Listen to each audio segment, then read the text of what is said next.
right, everybody. Todd Horwitz. Listen, Bubba, the markets are kind of dumping here today. Not a fun day.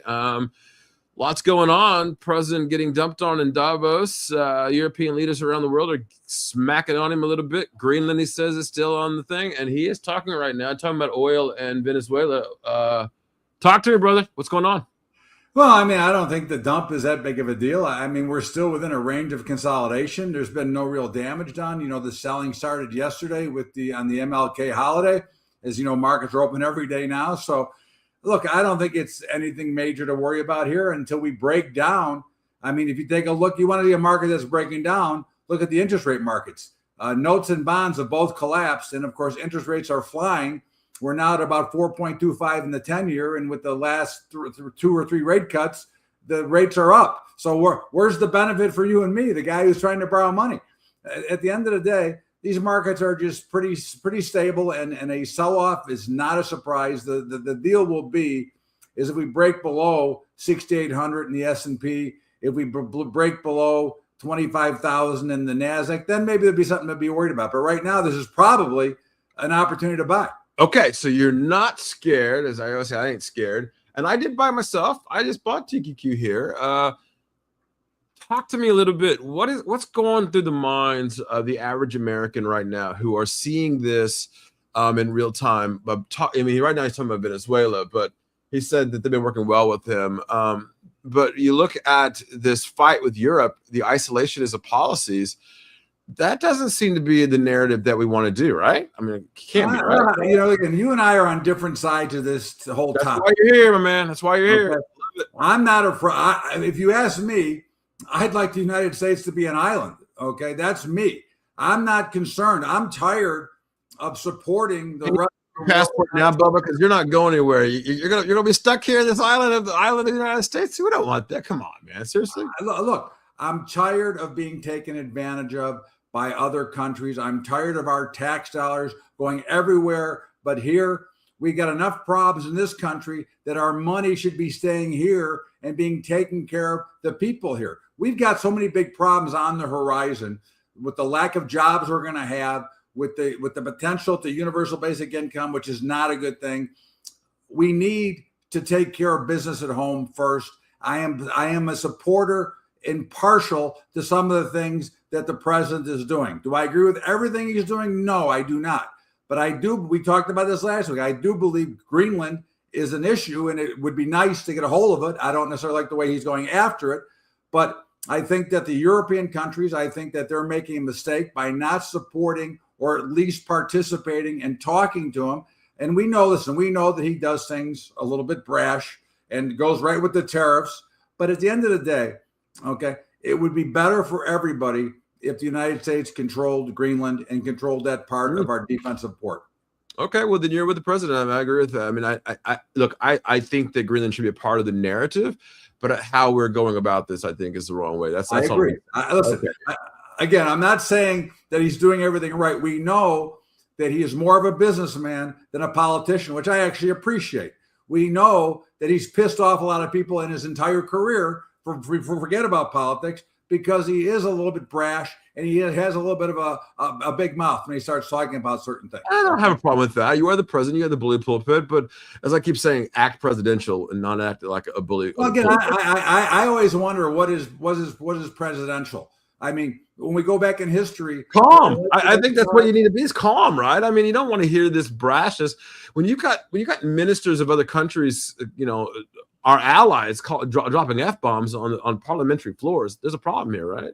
I could look at that, but again, I'm not afraid to. You know me, I'll speak my mind anywhere. Yeah, that's why we're here. Yeah, I love it. All right, I have no problem with dropping F-bombs to anybody, and I have no problem telling you what I think. So I support a lot of the ways he goes about things, because I think politics is one thing, and you're from the political world, but I think politics is one thing, but I think trying to be nice and trying to be perfect to everybody is not the right way to go. I think sometimes you got to speak your mind, and I'll support that. Yeah, I had no problem with that. And of course, we speak our mind here on Quasar Markets, so that separates us from everybody else. We're not to tend to disagree. We love it. I love that's why your station is the best, because we aren't putting an opinion because of our political views. We're talking directly about markets and giving how to make money. That's right. how to make money off I this. have no interest in the news networks. That's why I watch and listen to Quasar Markets, because at least here I get a fair shot. I get somebody's real opinion. It doesn't have to be a narrative, whether I'm a Republican or whether I'm a Democrat or whether I'm this. I'm getting a straight shot about markets, which is what I care about, because I care about the money.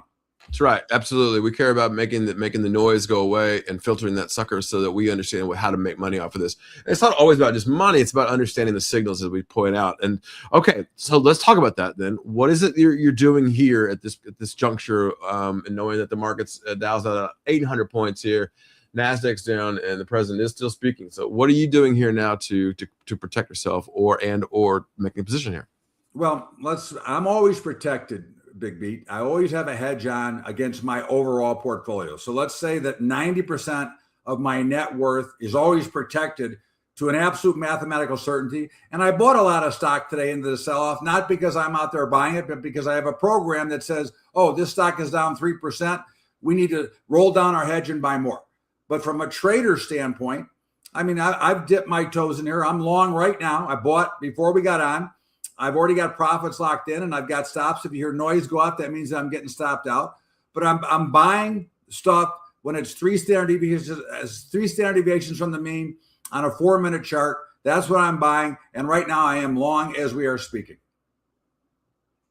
Okay. Bubba is buying, and I'm with you. I'm long now. I'm going long in the close here. I think that the selling is done. I think the nonsense retail is done their thing, but you also might have said, hey, other countries are selling too into this, Bubba.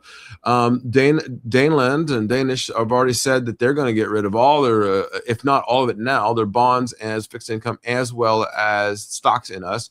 And the sovereign fund that he's absolutely pissing off is the largest in the world, which is Norway, right? He's complaining about not getting a Nobel Peace Prize, and Norway has the biggest sovereign wealth fund. Can we be clear and honest about something? They can't sell, okay? Maybe they're making a token threat that they're going to sell our treasuries. Where are they going to go, okay? This is the problem. We talked about this. This is the deal. We owe so much. The debt is so high that if they try to force the hand of the United States, we could wipe them out, because we could devalue. I'm not saying we would, and I'm not saying it's a good idea, but they're at risk if they try to get too cute. I think this is more rhetoric. I think this is more of a stance to say, hey, we can do this, but they really can't do it. This is the old story that we are so deeply indebted. They hold so much of our treasuries that there's nothing they're going to be able to do about it. Okay, so they dump our treasuries, cost us, and now 10-year now up to 4.287% right now. That's hurting us. It's hurting people that want to buy homes. It doesn't hurt me, but it hurts people. It doesn't hurt me either. And the truth of the matter is that if you would let the free markets trade and eliminate the Federal Reserve, that are a bunch of criminals, and I don't care what anybody says, their policies are ridiculous. There is no reason that interest rates should be lower. The market tells you that interest rates should be higher. The only interest rate that I agree with for President Trump on is not capping. Actually, it's not interest rates, but it's energy. I believe that our energy bills should be paid for by the corporations that are using AI because of the power that they use. We should not be responsible. Come on now, Todd. You know damn well that we're gonna the consumer always ends up paying the bill. Well, but is that the right way to go? Are we using it? No. This is the whole problem in this country now, Big B, is that we don't have a chance for the small business to start from scratch and move up. Okay. It's very difficult because of the cost, because everything is cost prohibitive. And even now in the energy cost, you can't have a small company come in and compete with the big guys now because they don't get the same pricing. Not fair. Yeah. Trump just said he does not know how the Supreme Court will rule on tariffs. So well, I want to know why the Supreme Courts keep punting on this. This is about the fourth cancellation. Yeah, I agree. Rule. They must be going to rule in Trump's favor, and they must think that's going to be a problem to the market because they are not. 4 times in a row they have now canceled when they were supposed to report, and usually that's never good news when they keep pushing it back. Not good news to who? I mean, is it not good news? It's not good to, let's say, to the market. You know, just like last week when JP Morgan's earnings came out. Normally they come out around 6:30 in the morning Eastern time. They pushed those earnings as close to the opening as possible because they knew those numbers were going to be bad and they wanted a more liquid market to trade it into. Yeah, of course. All right, and I'll always wear I'm going to put one together, my tinfoil hat around here. But I have to ask, Bubba. Look, you're long in this market. I kind of agree with it going into this. But is there a chance of a crash here because of what people just get nervous here and scared at all? I mean, there's always a chance. Always a chance. I think there's a lot of worries out here right now. I think if you start in the metals market that are flying once again today, but I'm seeing this more and more. If you want to sell them, you got to sell them way under spot, which is not a good thing. That's not what you bought them for. The markets are drying up there. If they start to break, I think there's a real chance that the equities could collapse too. However, we're still, if you look at a chart, you have no damage done. You are in dead consolidation. I think there's key levels to watch. Like I said, if we break 6,800 on the downside in the S&P, that might be a problem.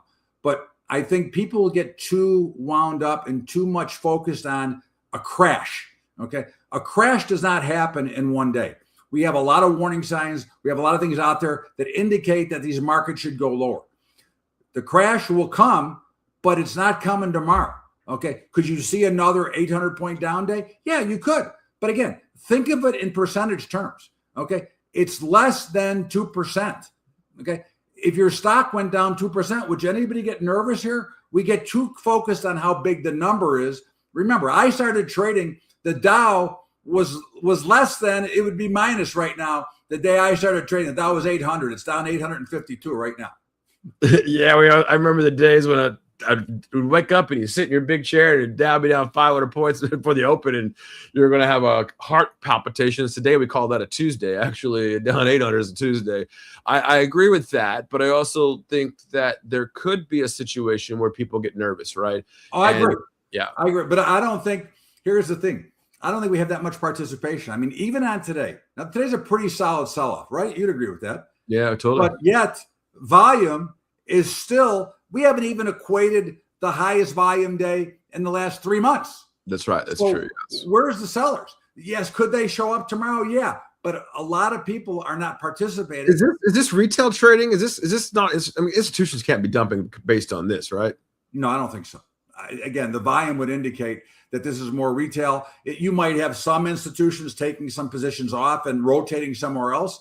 I mean, we are seeing, listen, you're seeing some pressure in NVIDIA. You're seeing some pressure in Palantir. So you're seeing the pressure in the right areas because those have been the most ballooned up. But interestingly enough, the baby sisters or the baby brothers of those stocks are rallying a little bit today. So I think this is just a normal sell-off. Maybe it's on par of the news. Maybe it's because we were overbought. Again, when you look at the bigger picture, to me, they're still going higher. And I'm pretty negative, okay? I mean, overall, I'm very negative. I believe there is a collapse coming, but I don't think it's here. And I think you're going to need a lot more. It doesn't come in one day. I think if you could take a look at the bonds and the notes, those are collapsing, and the interest rates are going higher. Look at those charts. They have broken to the downside, but we have not seen that in the indexes yet. Yeah, and money's not rotating to that in the bond market, or they come back down. Well, rates going up means it hurts cars, and it hurts people that are selling homes, and it hurts people that need to borrow money. Well, did you know that more people, this is the most people in history that are rolling debt in used cars, they're rolling their debt into another car. They're behind. It's called underwater. Okay? Underwater. There are more people underwater in loans than never before. So what do? They go buy another car and roll what they owe, and now they have a car that's worth $10,000 that they owe $30,000 on. Right. And that's not a pretty picture. We don't understand what underwater means. That means that you owe more on the asset than you actually the machine is worth, or the house is worth, or the car. That's the problem, and it's the same problem in the housing market. Listen, you got Rocket Mortgage and all these companies pushing out refinance. Listen, my house loan is at 2 3/4. You think I'm going to refinance at 6%? Not one bit. They're out of their mind. But again, the public doesn't care. We go back to that. We live by the month. Most people, if they can afford the monthly payment, they don't worry about if they're going to lose their job. They don't worry about anything else. If I can afford that payment, I'm getting a new house. I'm getting a new car, whatever it happens to be. And that will be the eventual meltdown in this market. It'll be very similar to 2008. We're seeing a lot of the same characteristics repeat themselves, just like in 1987. There was a lot of warning signs 6, 7, 8 months before the final bell was rung. And we're seeing the same thing now. Yeah, and Elon Musk just mentioned it several times. Don't worry about saving for the future because, quite frankly, there's no future to worry about, and we'll all be on UBI. So we'll be in socialism, and it's nice when you're a multi-billionaire on your way to a trillionaire that you can talk like that, because that the upper end of the scale, all those guys would love nothing more than to see universal basic income. They would love nothing more than to see socialism. Because at the end of the day, they're in their position. Their money's not going away. They're not going to have to share it with anybody. Right. And they're wiping out the potential of any competition coming to the market after that. Yeah. But there are ways of retaliation, obviously. We don't want to see that, but it is what it is. Okay, before I let you go here, Todd, tell us something about what you do in your company here. Well, first of all, we teach people how to hedge. Again, I think, to me, the most important thing you can do as a long-term investor is stay in the market. Okay. Again, I don't think you should be trying to time the market in and out. You and I do it, but I don't think you do it with all of your assets. I think that you're holding on pretty much to what you believe is good. But there are ways to hedge that and protect to an absolute mathematical certainty. I think you should always be looking to invest for the long term. I mean, we know the statistics of the markets are 8.5% year over year. I mean, I like to teach people how to trade. I like to teach people how to benefit from the option market, because there are so many good strategies that you can use in options, and you can trade basically neutral strategies that if the market goes up, you get the benefit from the upside. If the market goes down, you get the benefit from the downside. If the market stays stagnant, you get to collect premium.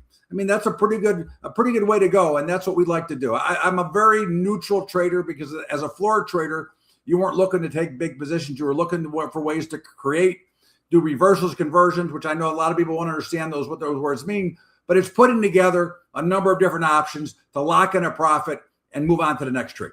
Yeah, and for those of you out there who don't know, you can click on that button right now. I put it out there, BubbaTrading.com. You can click on it right now. You get to know a little bit more about Bubba.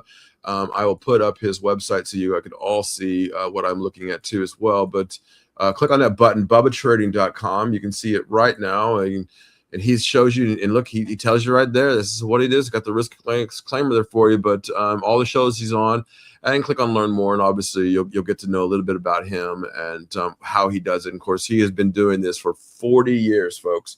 47, big boy. 47. My God, you got me beat. I've only been doing this for 35, so I totally understand. Well, I'm older. All right.